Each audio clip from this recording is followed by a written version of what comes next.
This is episode 8 with the legend, my brother, Pool House. We are at his new store, and this is a pretty nice spot. So, thank you. how many square feet is this place? It's about 2,000 square feet. We signed the lease like about 4-5 months ago. That's it. But it's only been open for like a month. It took us a long time to like stage it. Did a lot of research on other people's stores. Tried to hire an interior decorator. Oh yeah, I ended up that. being way too expensive. Kind of delayed everything. Yeah. So we ended up just designing it ourselves. And after I did a lot of research of other clothing brands in the area and looking at their stores, I realized that so many people, they spend so much money on the stores, like millions of dollars. Yeah. But then they cheapen out on the clothes. And there was that one brand I was telling you before the podcast that I used to really like. Everyone did, bro. Yeah. He was top tier. Top tier, And then I went into his store recently. I'm like, beautiful, beautiful freaking store. You had those undercover camera glasses. You're like. But now after being in the clothing business for 6 years, I was looking at the construction of it, and I'm like, you cut so many corners in this $1 million store. The zip-up hoodie that was $300 didn't have a placket to cover the zipper tape. That's crazy. I'm like, that's like a $60 zip-up at that point, in my opinion. opinion. Dude, no, seriously. I mean, was the zipper applied before or after? I think it was applied after. So thank God. Yeah, that was good. But they're like, we did enough here. So at least they saved them on that. But that's why I didn't want to spend a lot on the store. I wanted it. We built everything, got a lot of the furniture on sale, because I wanted to shout out. Was it CB2? CB2 on CB2. sale. If you give them your business license, you get 20% off. Hush hush secrets. But anyways, though, just as a business as a whole, we want to just put as much money as we can into the quality of the clothes and the craftsmanship versus unnecessary things. That's why we shoot all our own photos. We work on our own website. Yeah. Do our own ads because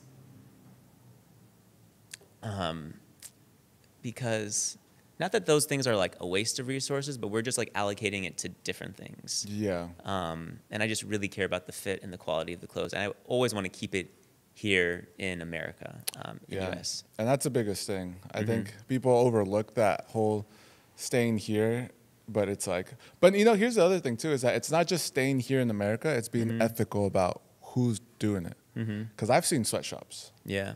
Believe it or not, there are sweatshops. There's sweatshops everywhere. Yeah, in LA, where there are actual sweatshops and they're just being worked to just, for cents. None of it is legal. And then those shops get raided. A lot of those shops get raided, and then you have people looking for work. I've heard stories like that because obviously, as the manufacturer, we hear a lot of stuff. Yeah. And a lot of those shops get raided. And I'm just like, damn, they go in there and raid these shops, bro. That's crazy. I've heard those stories too, though. It's it's insane. Yeah, it's just insane that people do that, So it's being ethical about not so over the, so crazy, but also not even just being ethical. Ethical, I think, is the bare minimum. Yeah. But you also want to be a good place to work, be paying people fairly. You can be ethical and still pay average prices or below average prices. But you want people to be proud to come into work and excited and feel like they're valued, because the worst thing for a business is attrition, having people leave and having to rehire. People don't understand how much of a cost that is for your business. And so you can save yourself a lot of money by actually paying people fairly and above average. It's going to pay you better in the long run, having people on your team who are excited to be on your team. Yeah. For instance, we're working with this one contractor right now, and we were I was telling you about this earlier, where we were negotiating price, and then I ended up throwing out the first number, right? Yeah.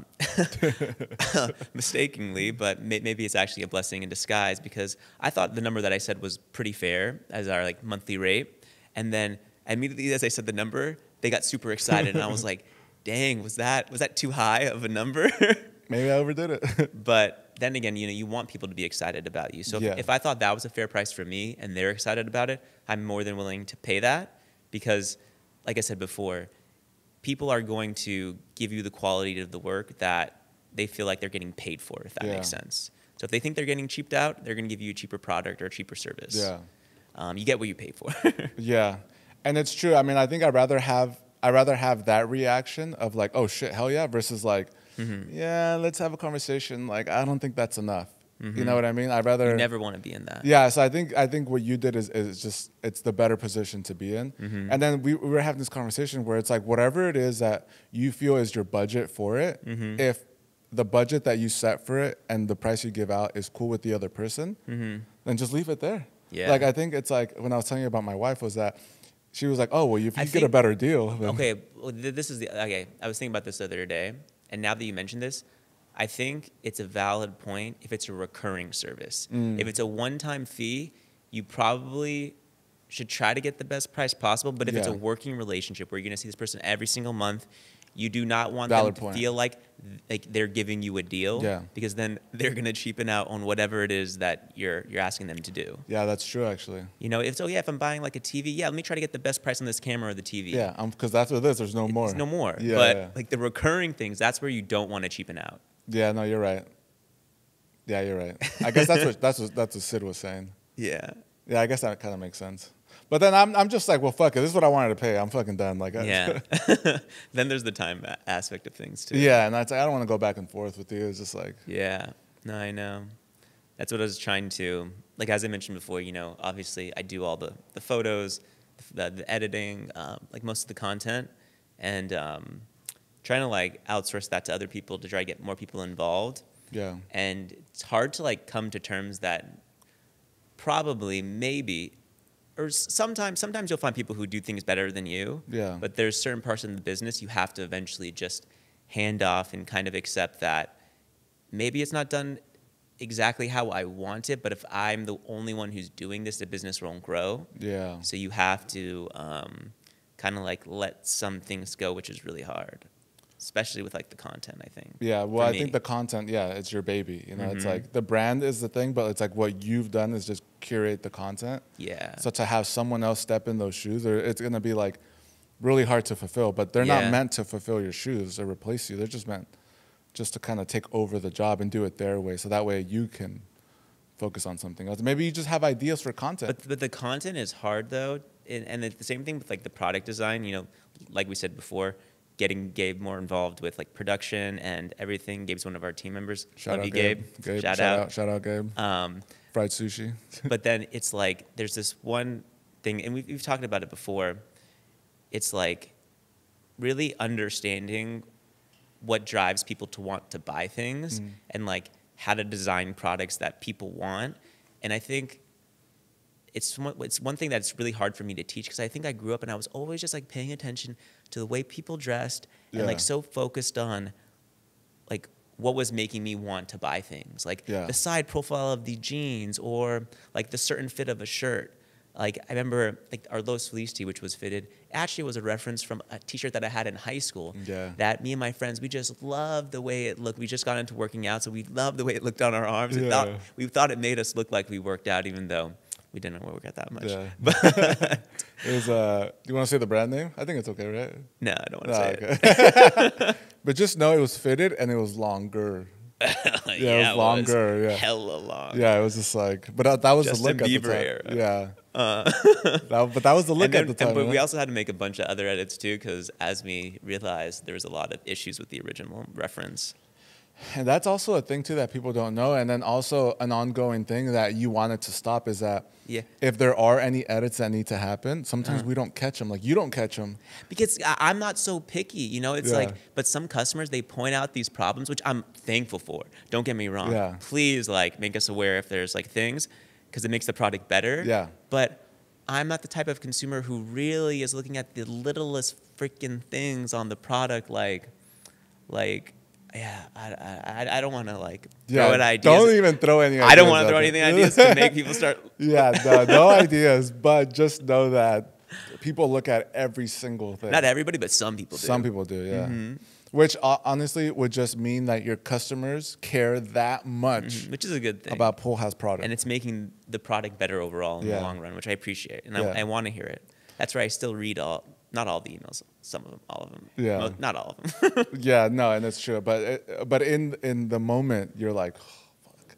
Yeah. And even in production, when we see something, we're like, oh, fuck. Or when you're like, hey, this one thing has caught my attention. And I'm like, fuck, why didn't we? Because it didn't catch your attention last time. I know. And now it does. Yeah. But also, what you're pointing out is valid. It's actually there. And we're like, fuck. Yeah. Like, why didn't we catch this? And I think this is kind of like an ongoing thing of like just Yeah. trying to perfect the product, but then you also want it to be perfect. You know, Perfect as so possible. yeah. So I think that's kind of like the tough part. And then the hard thing too about making perfect products, and it's the one thing that I've really had to come to terms with over the years. And I said this before the podcast.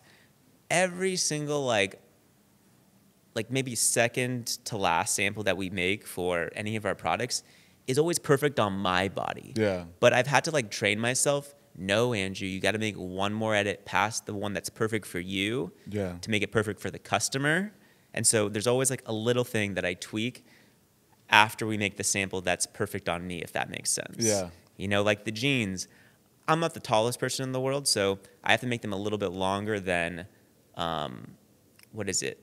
Than your desired inseam. Than a sample that I think looks perfect on me. Yeah. So, and then obviously too with the t-shirts too, like when we make one that's the perfect length for me, I always have to make it a little different because that's not going to fit the best on everybody's body type. Yeah. And you're trying to make the customer happy, yourself happy, so it's finding that middle ground, which is sometimes hard. Luckily, I have those samples, so I get to wear them sometimes. Yeah, actually, yeah. That those jeans are coming later today, so so it's like it's almost like on the shirts it's a 1/2 inch, and on the jeans maybe an inch. Yeah. Sometimes. Yeah, like a Maybe. 1/2 inch to like an inch. Yeah. Yeah. Probably like a 1/2 inch actually. Yeah. And like depending on how you measure it. yeah, that's also another thing too. That's the one thing too that actually is really, really aggravating. I love all of our customers, or some of them are a little. I'm not gonna get into it, but anyways, love most of them. You guys are awesome, but you need to learn how to measure clothing if you're so true. If you're like coming in and saying like, oh, this doesn't match the size chart. So often I see someone who like they're measuring like a wrinkled clothes where you're like losing a couple inches, or they're measuring the inseam from well, not even a couple inches. Like we're talking about like half, maybe an inch, you know, or something. Which again would be depending on what we're measuring. Could be 2 inches. Yeah, we're measuring across the chest. An inch off could be 2 inches. You know what I mean? But not using measuring tape, using like a yardstick. Dude, that's what I was gonna say. Like that's some people send in the craziest pictures. Like construction, like carpenter fucking measuring tape. Like if you have a metal measuring tape, you're losing so many. You're inches. measuring wrong. Like I remember I saw a photo. There was literally like one of those carpenter metal measuring tapes measuring the length on a shirt. It's like, and I've had clients too that they send me, and I'm like, how are you measuring? And they show me this fucking measuring tape, and I'm like, dude, like what the hell are you doing? Like that's not, you can't measure accurately like that. I know it's hard, but you have to kind of like bite the bullet, like we were saying before. Like it really does come down to like customer experience and customer support. That's one thing that we really try to put a lot of. We are a small business, and there's only so much we can do, but we try to go above and beyond as much as we can. Yeah. Because you want to. It feels good to make people happy. Yeah. Like yesterday, for instance. You know, feel free to use our chat bot whenever you want, but do understand that we are people, and you know sometimes we'll get a message at like 11 p.m. being like, "Yo, can you change my address?" And like someone's like, "Yo, is anyone there? Please, can you change my address right now immediately?" I'm like, "It's 11 p.m., 2 a.m. in New York." Like this is crazy. Yeah. I ended up responding to the message because no one else was there. I usually don't respond to it, but you know, kind of. And obviously, I said it really, really happily, you know, because you gotta kind of just try to appease the customer, make them as happy as possible, especially. What is it when it doesn't take that much? Yeah, I was sitting in bed, but it was fine. But it's still, you just want to be checked out, you know? You kind of want to, but it's hard to check out. Yeah, being a business owner too. And then that's the one thing I didn't realize though before I started a business. I always, and so blessed, I love exactly what I'm doing, but I never understood how hard it is to actually run a business, how much stress it is. Yeah. versus, you know, being an employee at a company who's like compensated well. Yeah. Which now seems like a pretty sweet gig. Yeah, you're just like, I'm in, I'm out. Because you always feel like there's an existential crisis as a business owner. Yeah. Where there can be like something, maybe it's a problem, but it just becomes, it feels so serious sometimes. Yeah. Because you hear these horror stories of like, I don't know. Like, there's this one detergent that I used to buy, really fancy one. I think John Mayer endorsed it. I forget what it's called. Laundress. And I used to use this all the time. Then, all of a sudden, they had to recall all their products because there was like some kind of bacteria in like all the batches for like 6 months. Jesus. Business kind of like went out of. They're coming back slowly, but just gone for a year. I'm like, that's crazy. Yeah. And so, you know, obviously clothing's a little less serious than like stuff you're putting on your skin, but who knows? Maybe we'll get into skincare, facial. That'd be sick. Yeah. First shoes, then energy drinks, then maybe something else. Or even eyewear. Yeah, we want to get into eyewear too. I think eyewear would be cool. I don't know if you had to choose between Eyewear's hard shoes. online though, buying glasses though, I feel like. It's a hard sell. But I think for the store it'd be good. Yeah. We want to open more stores. Surprisingly, the store's actually been really, really well. Thank everyone for the love.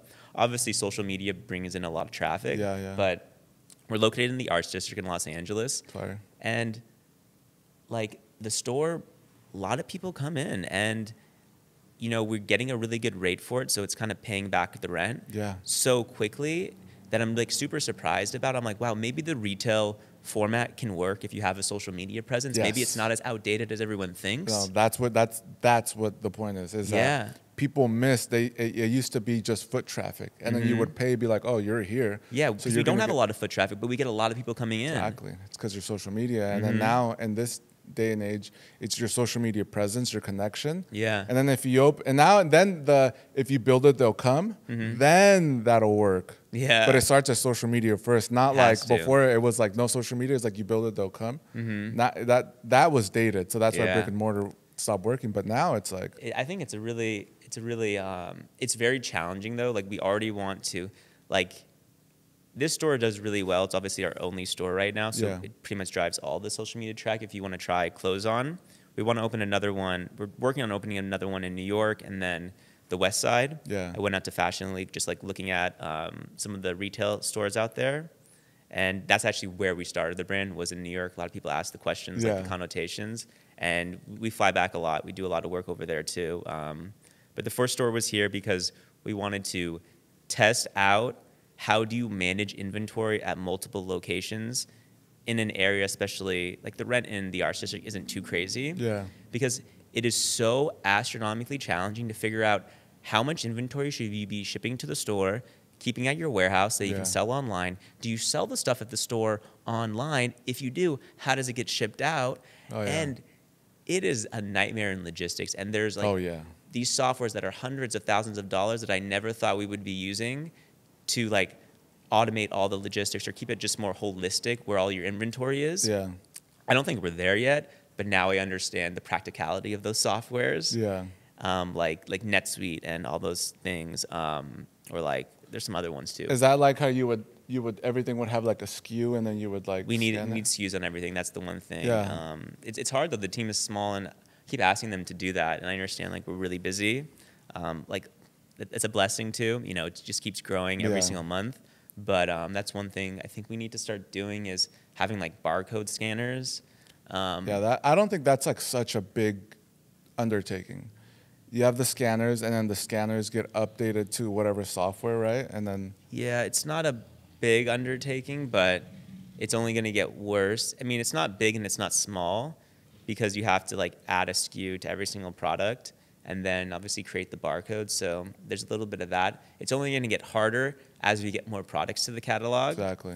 And more inventory. More inventory, and then keeping track of the inventory. That's the one thing people don't realize. You have to keep track of it, and it is so hard, mainly because of like all the exchanges that we do. Yeah. And people don't understand. Yeah, people don't understand. Like that is one of the most complicated processes for an e-commerce company, and apparel has some of the highest exchange rates. Yeah. And it's like there is no software that does it well for people, so we do a lot of it manually now. Yeah. And it's hard like knowing, okay, there's new inventory coming in and we need to reserve this one for the person who wants the exchange.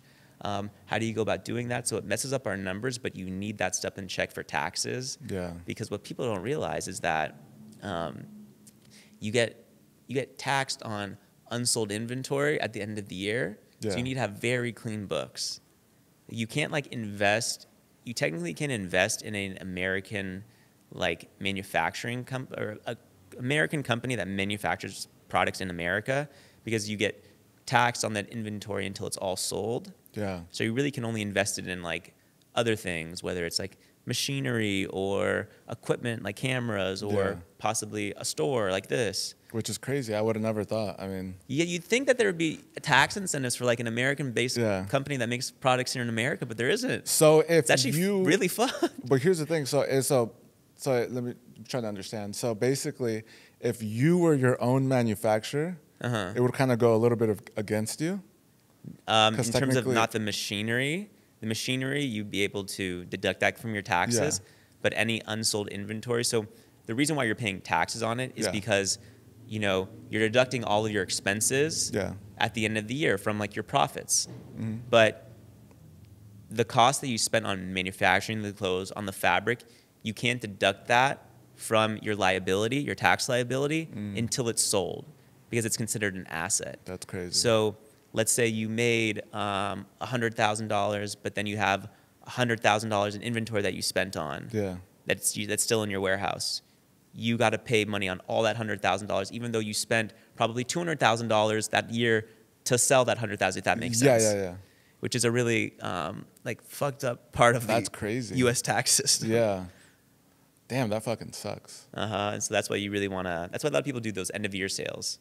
To like clear everything out. Oh, that makes more sense. So then technically you wouldn't really want to have stock at the end of the year. Yeah, like at all, right? Like, I mean, there's like I feel like you'd want some. You don't want to be completely, because for us, we have no investors. Everything's based off cash flow, off of previous sales, and employees are still going to work in January, so you need revenue coming in to pay them. Yeah. So I don't know if you want to like sell everything, because one thing I didn't realize too before I started a business is that I always thought that, if something is like a tax write-off, it's free, right? No, it's not free. It's at a discount. Yeah. It's not free. You're still paying for that. Yeah. So if you're selling something at like a massive discount in order to get the tax liability, you're still losing like the opportunity cost had you sold it at a higher price in January. Oh, okay. If that makes sense. Yeah. You know? Damn. That's... So it's like a battling. Yeah. And I feel like just people, I think because I remember a couple months back, maybe, these conversations that we're having now weren't something that we were really, or maybe last year, I think I would say, weren't really like such a thing that it was even a now we really had to get our books like really in line too. Yeah. Really tried to be more accurate. I remember I was listening to, it's already complicated in a clothing company, like figuring out what are your COGS, what is the cost of goods sold. Yeah. And we've been figuring that out this year so we can like get our taxes all lined up. But I was listening to like our friends at Pinup, their podcast, and them talking about the challenges of creating like the cost sheet of the vintage goods and how they need a different one for every single product that they sell because they're all unique, which I'm like, that is so mind-numbingly difficult, I think. Yeah. It's one thing to do it for like products that you constantly keep in stock, but not that one. Yeah, and I think maybe that's why they're kind of trying to move away a little bit from that, you know. It is a little complicated with our Tokyo jeans, and any of like that, like the Tokyo line, simply because all the fabric that we buy is like the Japanese mills, they don't keep that stuff in stock. So we've always been under like a rush for them because the things will sell out, but then we need to run new wash tests in order to test new fabric to make sure we're getting the same fit, which kind of makes it a little bit more like limited edition and like an allure to it, which is cool. It's not like intentional. It's just like, that's just the way it is. And so that creates a little difficulty in terms of accounting and figuring out all that stuff. And then also you're not buying like 100 yards of it, you know, you're buying everything. Yeah. You know, and so that's the tough part because you're buying all of it. And then sometimes not all of it though.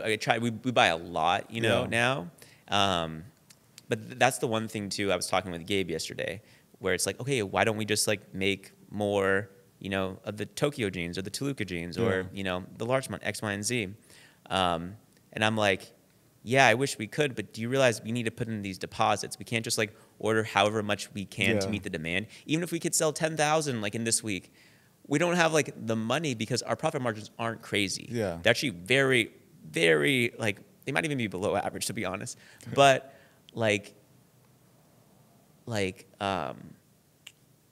also like I don't ever want to price myself out of a product, if that makes sense. Like, I think like $300 jeans is just something I would never purchase. And I don't understand that consumer, right? It's all about figuring out where are your skill sets at, like who you are as a person, where do you think you should like best allocate your resources. And I think personally for me, like I'm really good at media and like advertising and product design. Yeah. I feel like I really understand what people kind of want a little before maybe sometimes they want it. Yeah. And like I really understand what is like a captivating way to put this into or on the internet. Yeah. Because it's one thing to make a beautiful product, and this is one thing too. I'm trying to teach Gabe and some of our other employees because they want to get into product design. Like, it's one thing to make a beautiful product that looks good in person. Yeah. And then it is a completely another thing if you can make it look beautiful online. Yeah. Like we've been trying to make a beautiful straight leg jean, and I think those look so good in person sometimes. Like a relaxed straight leg jean, like a little bit less relaxed than like the Pasadenas. Yeah. But it just is so challenging to make that look good on a model or on the internet or in a photo, I think. Yeah. Because it's not the most like traditionally proportional silhouette, if that makes sense. Like the baggy jeans or the flare jeans, it actually gives you these angles and triangles. Yeah, it looks and good. triangles are the epitome of proportions, I think. That's really how you capture a silhouette. Yeah. There has to be some kind of like triangular shape. And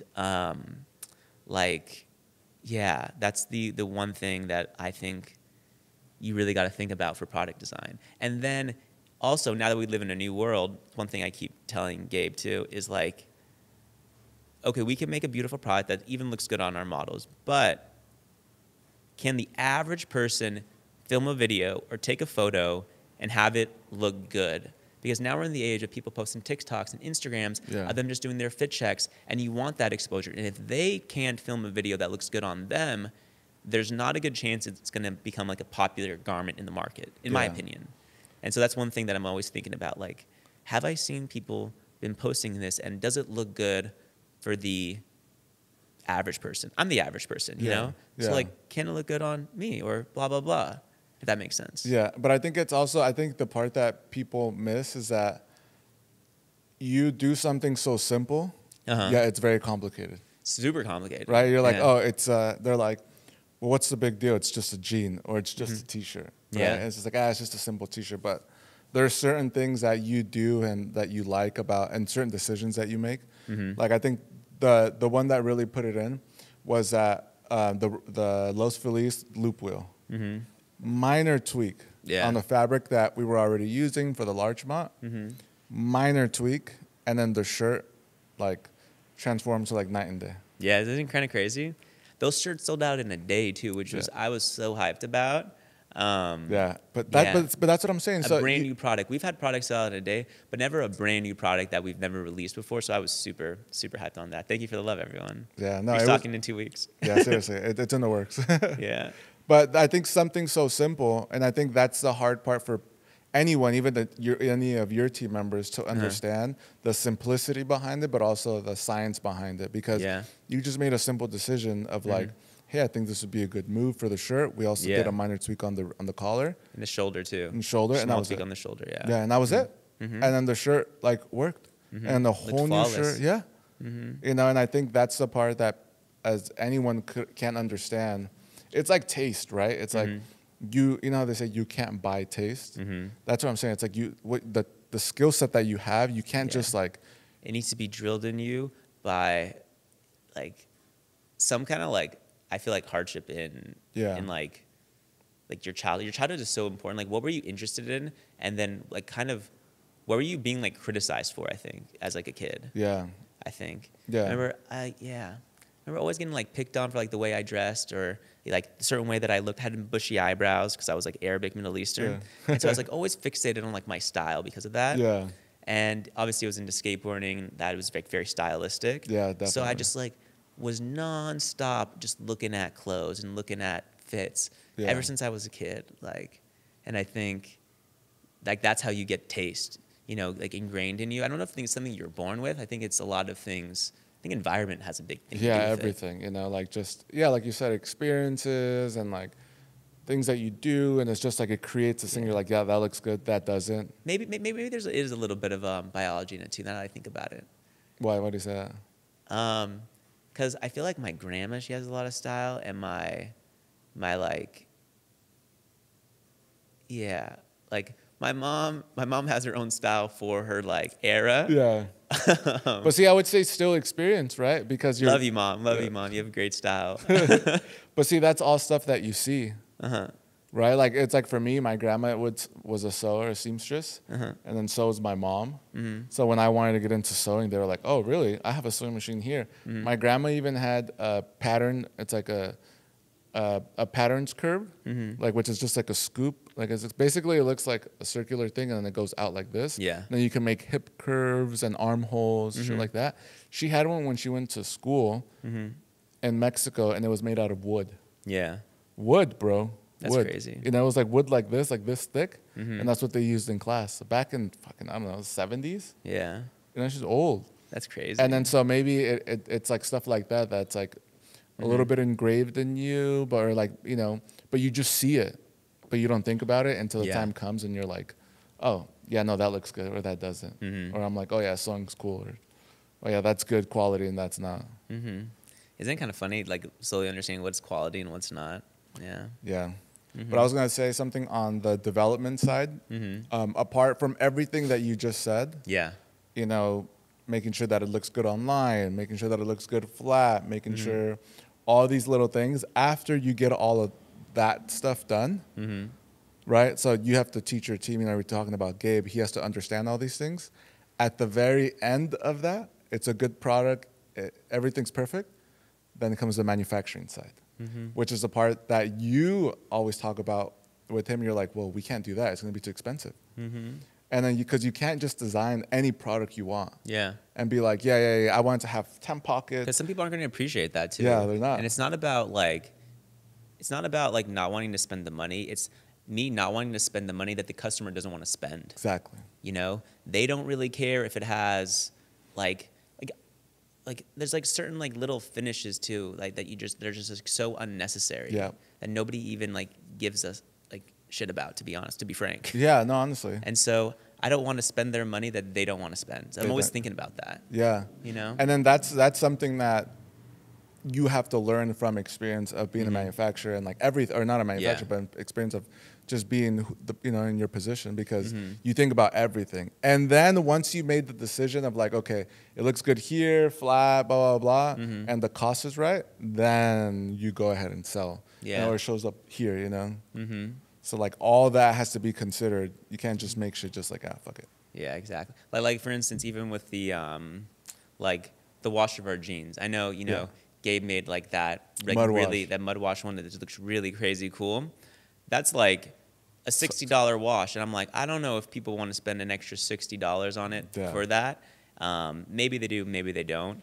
Another example is like our denim jacket, which is one of the it's the most expensive product that we make, just from like the buttons to the fabric to the construction.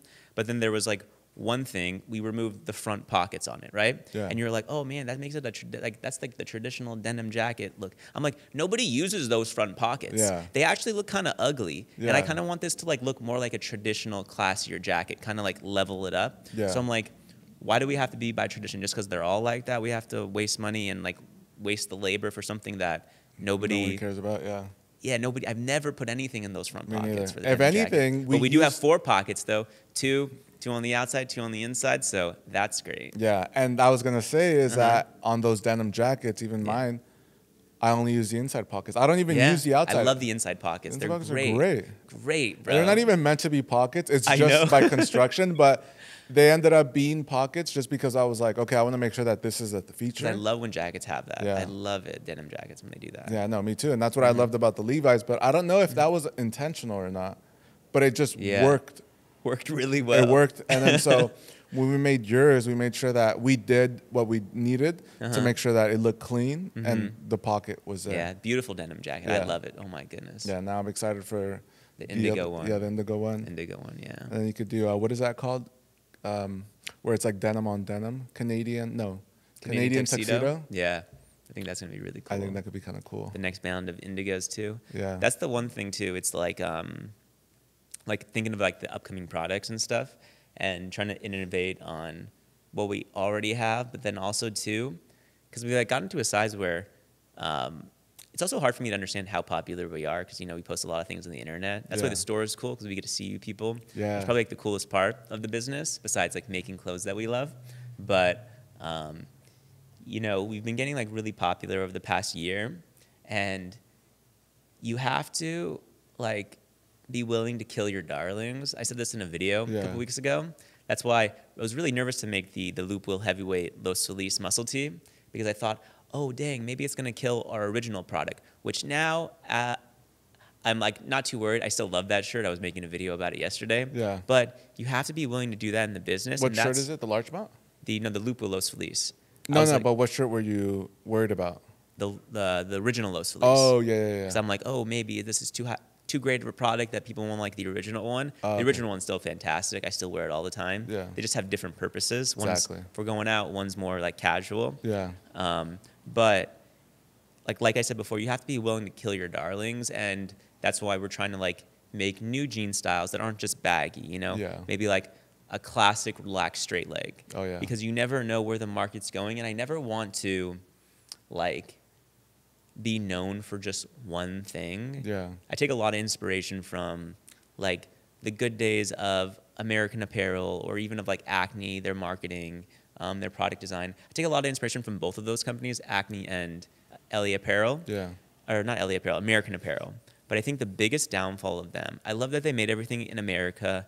They had some great hoodies, great t-shirts that everybody loved, but they never innovated on the styles. They had the same hoodie, the same t-shirt for years, for like 5-7 years. People get bored, and then the Zaras, the H&Ms of the world come along, where they'll give you modern styles that people are looking for at an affordable price. And I'm like, you have to be constantly innovating, not too much, where like you're killing your best sellers and like leaving money on the table, but you have to be willing to like not rest on your laurels. Yeah. And to introduce new products. And even if it doesn't take off right away, eventually it might, if you really believe that eventually it's going to become popular, if that makes sense. Yeah. Well, the biggest thing about like our crop t-shirts, for instance, when we first made that, they did not, that was like, which one are the crop ones? So that was before me, right?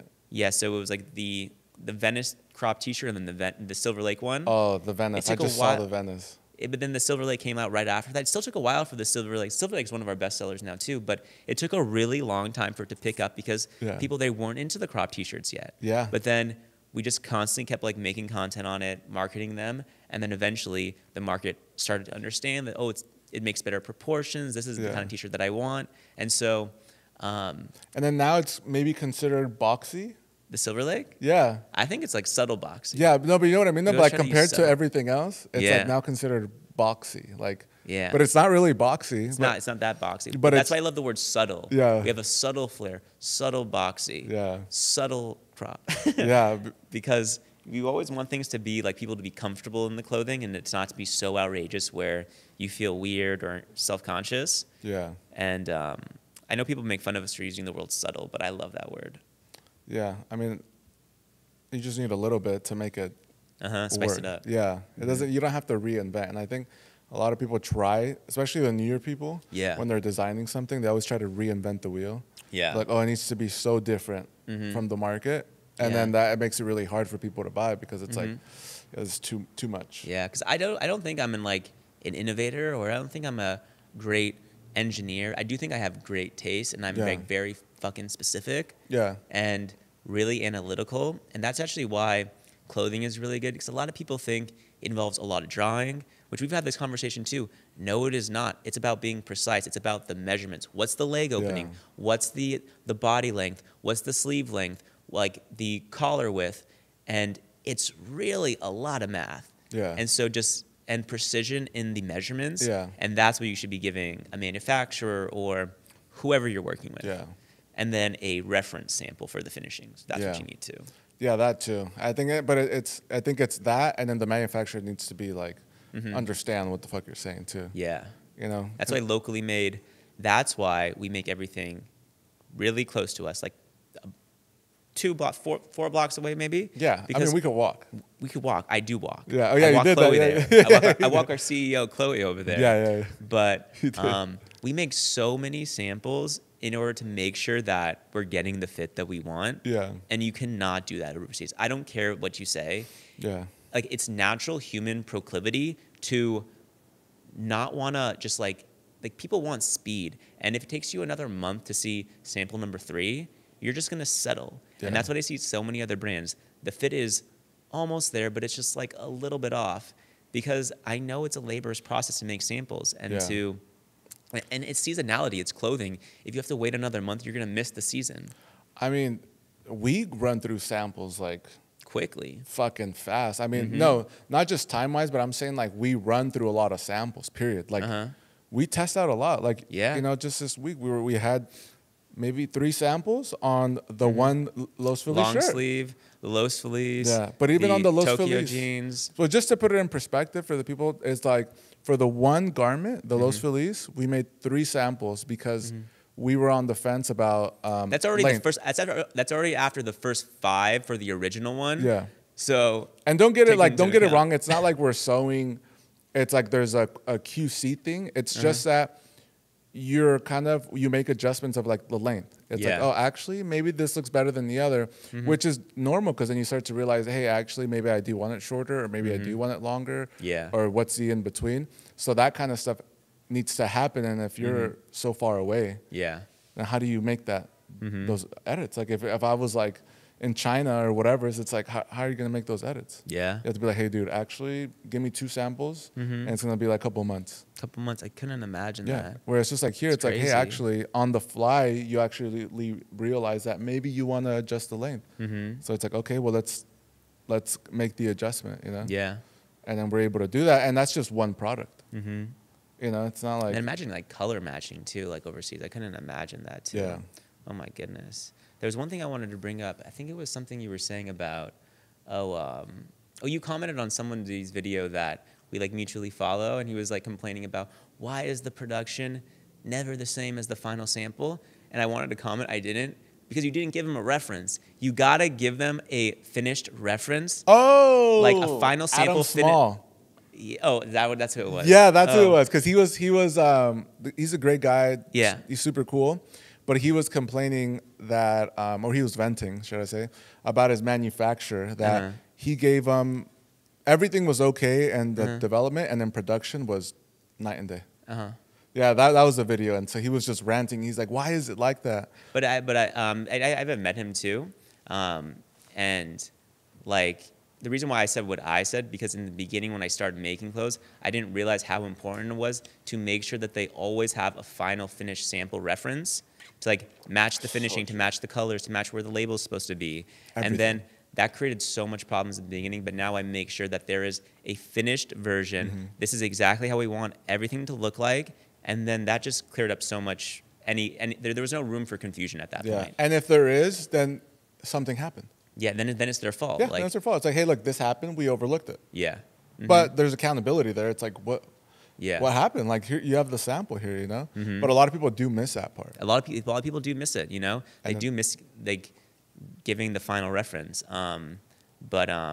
Yeah, I think that'll help a lot. Yeah, but I saw that video too, and I was like, actually, the stuff that he was venting about, I was like the type of stitching or something like that. Yeah, was like different. it was just stuff. I was just like, that shouldn't even be an issue. Shouldn't be. It shouldn't be an issue. Like there shouldn't be a change that big in the garment where you're like, whoa, like this isn't what I ordered. I know, bro. That's why I'm so glad that we met each other too, because I feel like it's really hard to find good people who like understand how to communicate in this business. Yeah. Oh man, bro. Some of the people that like all of our manufacturers now are great. Yeah. But like in the beginning, some horror stories in LA, bro. Oh, like there's some shady people in this yeah. town. Oh, 100%. Yeah. And I think also it stems from when people start to get shady in manufacturing, it stems from they're trying to get the deal. Uh-huh. And then so they'll get the deal and then they'll cut corners because they underprice something. Yeah. And then, again, that's their issue. But then things are underpriced. So then when you're not making enough money on something, then you're like, fuck. Yeah. You start doing weird shit because you're like, okay, I need to get funky here because I need Yeah. to pay whatever's. Which, again, then falls on you because then you wanted a product. Yeah. And then now they're doing something really shady. And you're like, what the fuck? Why are you doing that? Yeah. But again, it's like you as the manufacturer need to realize that you need to just price so that it makes sense and you can just deliver whatever That's it is. the one thing, even with a business owner too. I see so Yeah. many of these kids where like a lot of the kids in the LA fashion scene, they understand this and they're pricing their things fairly at a good price where they can run a business. Yeah. But I see so many of these other kids, even if you're making it overseas, they're creating such cheap garments. And I'm like, your business is going to go out of business. Yeah. Like if you're selling even like a $60 like hoodie, like made in China, like you do not, I don't know what the cost of that is let's say like a $20 t-shirt, like made in China. Yeah. You are not giving yourself a lot of room to make a sustainable business that is going to be able to have cash flow where you can pay your employees, grow out your team. You have to have enough of a cushion, not like a crazy one, but like a good enough one to cover your expenses and forecast your expenses. Yeah. You're not going to want to always pack yours. You want to eventually have a warehouse. You want to be able to like invest in your team's computers and all this other thing. And the business expenses, they add up quickly, very quickly. Oh my God. And we were talking about this other person too, where that we heard through the grapevine, he's like selling like, he's selling these hoodies and these t-shirts at like bargain prices. And he invested a lot of money in equipment to like make it himself. And now he's like trying to sell the business because he can't support his like overhead anymore. And I'm like, that sucks. Like, and you can't raise, once you set your price, it's hard to increase it after that. Yeah, and I think it's over leveraging yourself on what you have. And I think a lot of people do that where they're just like, oh yeah, like for us, we want something bigger, but it's like, okay, well, I want to make sure that before we make the jump, like it actually makes sense, you know. And I think a lot of people just overextend themselves. They pull loans, they do this, they do that, and they're like, well, I got money coming in, so I'll just get a $2 million loan, and then you're like, wait, business isn't going too well anymore. And it's like, and that's what that's I why think. loans are scary sometimes too. That's why I'd rather have a line of credit. I'm still trying to work on that. Yeah. Like I want the difference between a line of credit and a loan is that, like a loan you're calling for and they're giving you the $400,000 and you got to pay that back at a certain point. Yeah. But a line of credit is like, okay, here's like $500,000 that we're not loaning to you right now, but if you need it, you can pull it whenever you need it. Exactly. So you're not making a commitment until you need it. Yeah. Which I think is just. It's better because if you do need it, you're like, I got it. Yeah. And you're not paying interest or something on that, you know, for some money that you don't even need. Yeah. And that's the thing too. It's like, I just want to be able to have a line of credit so that if I do want to make a move, I can. But then I don't need $500,000 in my bank account right now if I'm not going to do anything with it. And then you're paying all that money. Yeah, that's true because it is expensive. I mean, you know, it's incredibly expensive. Like the deposits. Have you ever had the thing in business though, where it like kind of fucks up your mentality for like, what's expensive? What's that? In your own personal life? Yeah. Yeah, like. Because obviously, like, you know, I don't pay myself that crazy amount. Yeah, no, but then it makes me like wonder, like, oh, and it's not like I buy these things, but I'm like, oh, that's not too bad, like that apartment or that house, you know, oh, the monthly payment on that house is like, I'm like, oh, okay. But I'm like, Andrew, no, you don't have that money. Even though you're paying that rent for like your warehouse, that warehouse is like consistently generating revenue. Bro, I think about that. That happens to me like more often than not. And then I'm just like, because I say that and I'm like, oh, that's not a lot of money. Yeah, because eventually I want to buy a home and I'm like, oh, wait, you know, that might be feasible. I'm like, Andrew, like you're not the business. Yeah. And that's the part that I haven't even, I guess I haven't even thought, oh, I'm not the business. I just been like, no, actually, you know, it is a lot of money. And because you just, we see these numbers, right? And I always say like, we see these numbers in our accounts. Yeah. And you're like, yeah, it's not a lot of money because you know, you have so much that comes in, but then also the expenses. The expenses, yeah. Everything, you know, it's like you have a team, your warehouse. The expenses is what makes you think that, oh, that house might not be too bad because you're like, oh wait, I'm paying this for the warehouse. Yeah, it's what's my rent? You know, $7,000. I was like, it's fine, I can do it again. Yeah, that shit's but crazy. Then and it's true. But then I think for me it's happened where It happens in like hundreds. So if anything is under, I want to say now it's anywhere between 500 to 1,000. I'm like, yeah, it's not really a big deal. But then I'm like, wait, I shouldn't be thinking like that, right? Because then it's like, I don't want to be throwing money away, right? But it's like $150, or I'm just like, that's not a big deal. I think about those all the time too. Yeah. It's like the $100 things, the $150 things. That's what determines like profitability. I'm always like trying to like, $50 is $50. Like if I can save it, I'm saving it. Yeah. No, but like, I'm saying in your personal life. Even in my, like if you go do something and you're like, it's $1,000. You're like, oh, okay, that's not horrible. It's for, and so like depends, I think. Yeah. Certain things like food, I'm like okay spending money on, and then what is it? Well, the thing is that I don't really buy anything for myself, so I'll buy like I don't either. That's why it's hard for me to tell. Yeah, so it's like I'll buy shoes, which will last months. Yeah. So whatever I spend on that doesn't really matter, because if it's a one-time $500 payment, and it lasts me a year, then that's really not a big deal. If I'm buying shoes, it's usually for the photo shoots. That's what I always. Well, me too. It's just like to look. It looks good with my clothes, and I want to look presentable. I know. So I guess maybe just for that. But that still goes into the business expense, where it's like, okay, I don't feel as bad about it, but then I'm trying to think of what do I spend money on my personal life? I don't know. I don't know either. That's the one thing too, bro, that really do want to talk about actually a little bit is how much work it actually does require to start a business, and you have to give up so much, bro. Yeah. It's like, I don't spend a lot on my personal life because I'm working all the time. Yeah. And like you're even telling me you need to take a break, Andrew, but it's like hard, and I'm trying to do that. Yeah. Trying to like give responsibility to other people. Going on vacation this next week, and really nervous. We have a product drop. Our original Los Felitis is dropping, but what is it? You haven't really taken a vacation in like years. Yeah, you need to. I know, but it's hard though, man. It's hard. It is. But you just gotta, the first time I think I went out of town for a couple of weeks, I think it happened this year. I don't know where I went. Oh, I went to Turks. Yeah. I went to Turks. We were gone for a week, actually. I was gone just for a week. Yeah. We went to Turks. Felt like a lot? Well, it felt like a lot, but I realized that when I was gone, I felt like more shit got done. Like stuff that I was concerned about, like the team did. Yeah, I feel like I need just like to. I'm looking forward to this. I'm still gonna work a little bit though, but yeah. You touch base. That's what I did. I touched base. Yeah. But nothing too crazy. Oh, even when I was in Turks, we had conversations about stuff. About like some of the production, but that didn't really feel like work. I wasn't like in day to day. I wasn't meeting with other people. I wasn't doing shit like that. It was just conversations that we had about current work. But having a conversation with you is not really a big deal. So that's not, that didn't feel like work to me. But everything, the day to day stuff at the shop was everything moved. Everything happened the way it needed. Yeah. And I was just like, holy shit. Like everything got done. I was like, maybe I'm kind of getting in the way of my team in a way. Like, because I feel that way about the warehouse sometimes when I go and I feel like I get in the way sometimes. Yeah. That's why I try to work at the store a lot. But okay. What is it?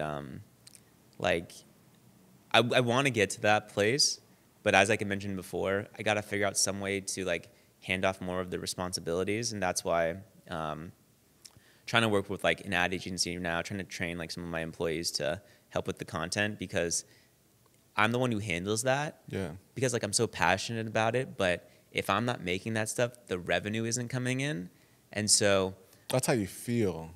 No, it's true though. If there's no content to post. Oh no, I'm just saying. But if you had someone else do the content, it'd still work. But I don't know, bro. See, but you gotta try it. I don't know. But there's only one way to find out. You know what I mean? Like you gotta just try it.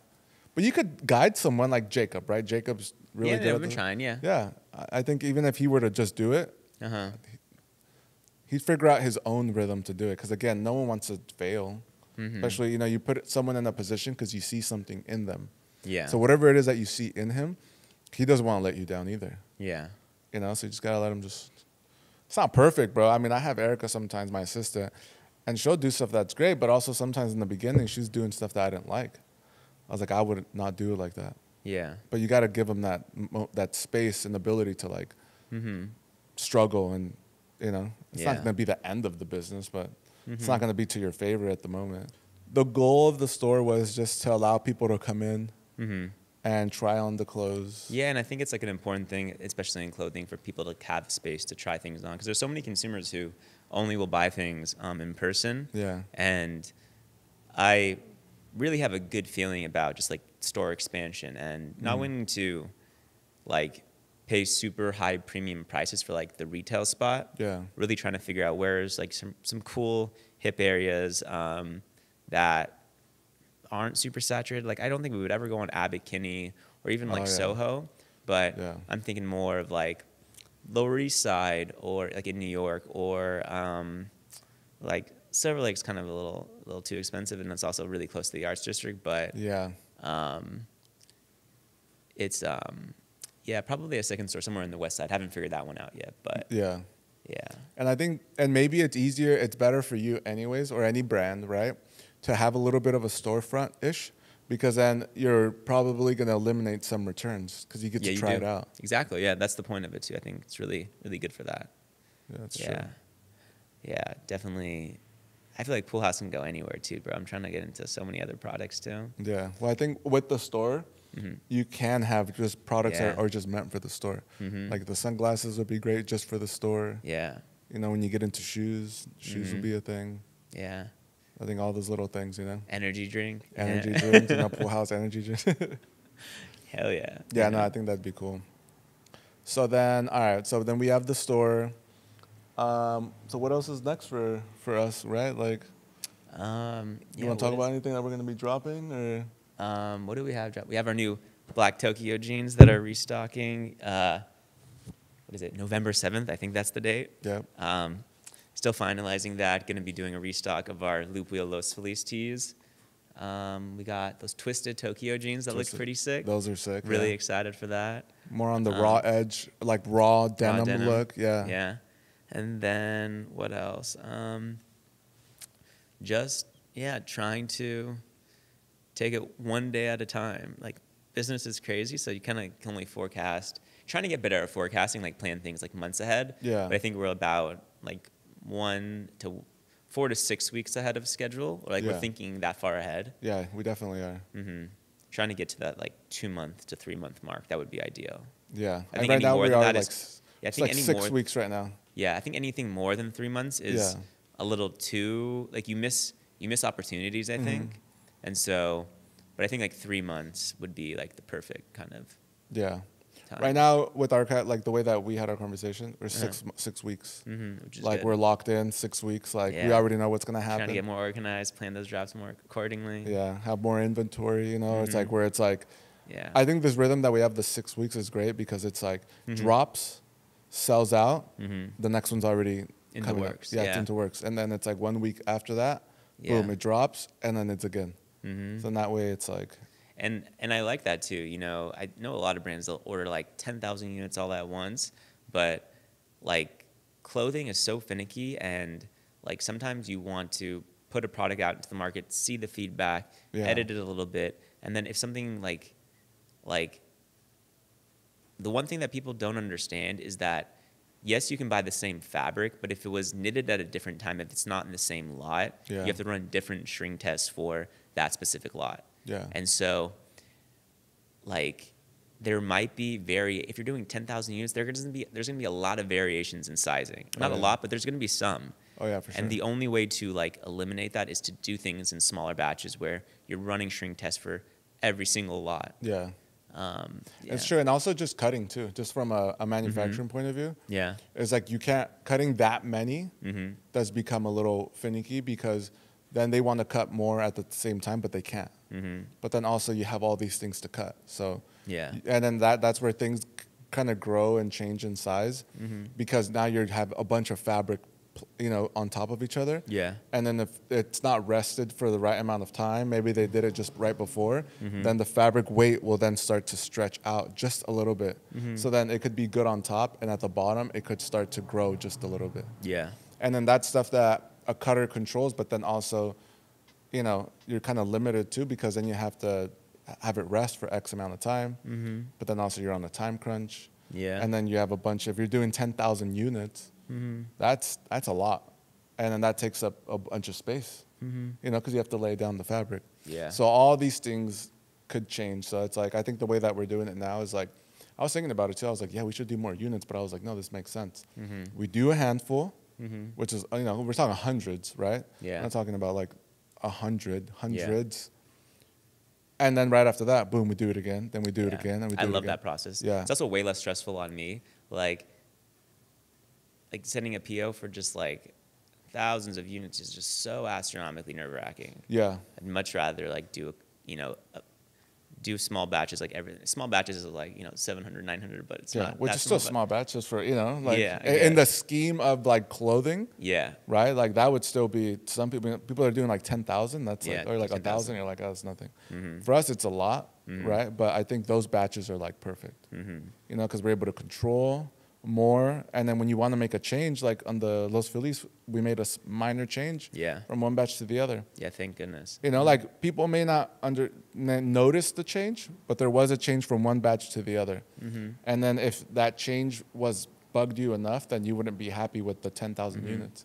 Yeah, and that's the one thing too, just to like reiterate to people, like we are always trying to like make the perfect garment. Yeah. And so like if you like really like even like the Tokyo jeans, if you really like that silhouette or that fabric, make sure to get it, because there's gonna be a little variations with the fabric is different, especially in the Japanese denim stuff. It's just, it's always gonna be the same fit, but since the fabric is different, it's gonna feel a little different. Yeah. It might, you might like one over the other. Yeah, the wash could be different, the indigos. And I never understood that when I was like in the consumer business. I'm like, oh, why is this like shirt a little bit different than the other one that I bought? And ours is so much better than any other brand. It's really precise, but like there's a human being that makes it. There's a human being who's like knitting it. There's like plants that are making this fabric, and like the seasonality that might make it a little bit different. Yeah. All these little things. Yeah, that's the one thing. Because, we're in this world where you go to Whole Foods and there's apples every fucking day of the year. Yeah. That shouldn't be a thing. Yeah. That's weird. Yeah. Apples don't grow year round. Yeah. Or maybe, I don't know if apples do, but like there's some plants in there and fruits that do not grow year round. And so we're in this concept that we should be able to get the same thing every single day, every single year. And the world isn't like that. Yeah, the cotton isn't like that. So no. But we try our best. We tried the best we tried the best out of everyone, I think. Yeah. Like ours are pretty spot on. Yeah, I think so too. I think if anything, they're just getting better in better ways. And for us, me as a manufacturer, my biggest thing is buying more and better equipment. That's what I spend all my money on, right? It's just investing in more equipment. Yeah. How do I get better stuff to get better work, get it out faster, higher quality? Yeah. Instead of just having like that equipment, it's expensive too. It's stupid expensive, but it makes it all worth it, because it's like I want to put out a better product. So instead of me just having shitty machines just to get the job done, it's like how can we have the better machines and better people controlling the machines and better mechanics to give us exactly what we need. Yeah. So yeah, I think that plays a big part in everything, right? And your clothes being how you want, us providing the service that we want to provide for you, the quality. Yeah. So it always stays the same. But I mean, that's everything that goes in with like manufacturing. Yeah. Amen to that. But yeah, I mean, if that's what you're dropping next. Yeah. Next thing is that probably the most exciting things. We still got to finish those workwear jackets. Oh yeah. Yeah. But yeah, besides the things that we're working on, trying to work on shoes, talking to a manufacturer this week, see how that goes. Who knows? I don't know. And then store in New York. That's like the next project. Yeah. Well, hopefully the next time we talk, we could have a conversation about the store in New York, because the last time we spoke, we were talking about opening the a store we're sitting in right now. Oh, yeah, I was talking about, maybe so signing the lease on that. That's crazy. Yeah. And so now we're talking about a store in New York, so hopefully maybe not the next time we talk or have a sit down, but hopefully the next time we have a conversation, there's an update on that. I really want to, like, just buy I want to buy this summer, but I'm a little too pushy sometimes. So yeah, we'll see. We'll see by summertime, boys and girls. Yeah, that'd be sick. Women's line too. That's the other thing. Oh, the women's line. Yeah, the women's t-shirt, women's specific jeans too. Oh yeah, just because their body types, some of them are different, and I realize you kind of have to taper the waist in a little bit. Yeah, from the hips. Stretch a little bit too. Yeah, they love stretch too. But trust, I love making the women's jeans. So when you're ready, bro, let's do it. Let's do it. Yeah, dude. Because that's what I was selling before. So I'm like super stoked when you're ready to move into the women's jeans. Yeah, I was thinking of putting in some of the indigo project that we did. Yeah, you should. Yeah. And then we could do kind of like more of not so long, you know, but like the flare, the wide leg, stuff like that. Some of the exciting stuff that you already do with the Tokyos. We just adapted to women's. Yeah. Change some of the pocket sizing, bro. Yeah, we should do it. Fucking murder. I still don't think we should change the pocket sizing for women's. I feel like women's don't want small pockets like that, unusable pockets. Well, no, well, I think it's not that they don't want it, is that the proportions are different. So if they're wearing a high-waisted jean, they don't want a bigger pocket. So that's why those proportions, because then this whole area needs to be longer so that they look slimmer in this area and it makes their body look right. Oh, interesting. Versus like us, we wear our pants kind of like here, the waist, where for them, depending on what it is, if it's like a mid-high waisted or high rise, then the pockets would look better, smaller versus like a bigger pocket. Interesting. So it's just women body type is just way different. They're curved. Yeah. So then pockets could be angled a bit to give their ass kind of more of a look. All these little things that, you know, we don't think about. Yeah. But for women's stuff, we make minor tweaks. Pocket positioning on the back, right? Same position, just that there would be a left and a right. And then they'd be kind of more angled like this. Yeah. Just kind of go around their the angularness, yeah. So just small stuff. I'm like ready. that. I'm ready for it. Let's do it. It's all right. So that's what's coming up next. Maybe women's, the women's stuff for sure. The store in New York. We got a couple drops coming. Yeah, a lot of drops. Yeah, It's cool. gonna be a busy holiday season, boys and girls. It really is. It's Get super ready. busy. Yeah, it is. And yeah, and pretty much tell people, how do they book an appointment to get into the store? How does that work? Go to our website, and there's a little in the website header, little book appointment option on the homepage. And yeah, the appointments, we kind of like it because it allows us to prepare for the customers that come in, make sure we have inventory. As I mentioned before, the hardest thing about having multiple locations where you have inventory is like managing that and knowing where to send inventory, how much to have. So like we're working out that kinks. And we also kind of like the appointment model because it makes it more personable and like intimate. Curate the experience. Yeah, curate the experience, be a little bit just more hands-on. And so I think maybe it's going to be a feature of like all the things moving forward because like one thing too, we really always have to think about cost and like not waste money. Like whether it's a photo shoot, whether it's like, you know, adding X, Y, and Z, whether it's like really just not trying to waste freaking money. Yeah. And when I go into these stores in New York or even in LA where there's like 5 employees for like the 3 people who are in the store and you need those 5 employees because sometimes it's like 10, 20 people and they're all at once, that just seems like, and then on top of the rent, that seems like not a profitable business model, not a sustainable business model. Yeah. And so I'm trying to figure out how do you have a store that's staffed where it's like you're having a good amount of foot traffic consistently where like you know your overhead costs aren't super high. Like we don't have the money to have like 5 employees all at once at the store. Yeah, that's Which crazy. is what you kind of need if their store is going to be open to the public, I think. Yeah, no, I like this. The exclusivity is cool. You can curate the experience. I mean, me as a manufacturer, I do the same thing, only by appointment. But it's a better experience. Better and experience, yeah. I think this is way better. And then you just make it easy for people to book an appointment. It's not like impossible. It's like just book an appointment and that's it. Yeah. But at least you could control, and you control overhead, control all these things. And it just makes for a better experience overall. Yeah, so come into the store, guys. Oh, shoot. Come into the store, boys and girls. It is a nice shop, and we have some great products. We also have some limited edition products that aren't on the website. We try to keep it stocked up because if someone comes into the store, we want it to be exciting. We don't want, even though a lot of our stuff is sold out on the website, we still try to keep 1 or 2 extra units at the store. So that's amazing. Come on, might be some surprises here. I love it, dude. Well, I appreciate you letting us take over your shop this morning. Yeah, thank you for coming by. Of course, we got to experience it. Yeah, last week I interviewed some people, so I'll show you. Yeah. We'll make a whole thing about it. Nice. And then I'm looking forward to our next conversation. Same, I can't wait. This is episode 8, guys, at Pool House. Episode 8. Hey, yeah. Cool.